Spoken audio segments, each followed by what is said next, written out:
Ex wangu. Wex. Umo kwema. Sivyo sio kupita wiki ujaja. Sisha kwambia sikutaki. Sana nakutaka sasa. Miaka miwili lakini unataka kuachika babu. Kila siku kibuna njia mbali nyumbani kwangu. Nataka acha mdomo, acha mdomo. Ana nakutaka bwana. Nisikize, nasikia umepata mwanaume. Umesharisha mahusiano. Uwezaje kudumu na mahusiano? Wewe nakusumbua. Nataka tu nimuone nijiuzishe.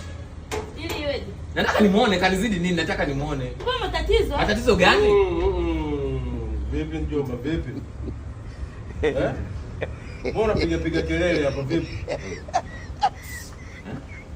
Ndio shemeji. Mimi niache koma. Niko na mpenzi wangu. Wewe unafikiria nini yeye? Huyu mpenzi wako wewe una nani? Huyu ndio ex wangu nakwambia. Hata kikwambia. Huyu ni nani sasa? Huyu ni fundi ni nani sasa? Mume wangu. Ndio mbona unasahau? Njomba. Nisikilize kwanza. Usinitishie maisha wewe. Mimi nimekuja tu kuangalia kama ndio wewe mhusika. Tumbo wako. Hajanizidi chochote. Hajanizidi ndio nilichofurahi. Mimi nishampenda. Nishampenda. Umependa sakafyuka, huo ndio kweli. Umependa sakafyuka, umependa jitu la ovyo.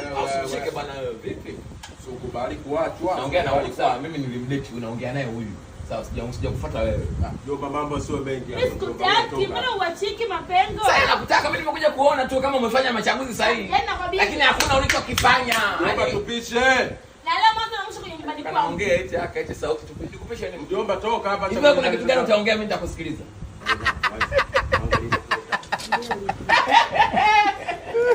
Kibonge.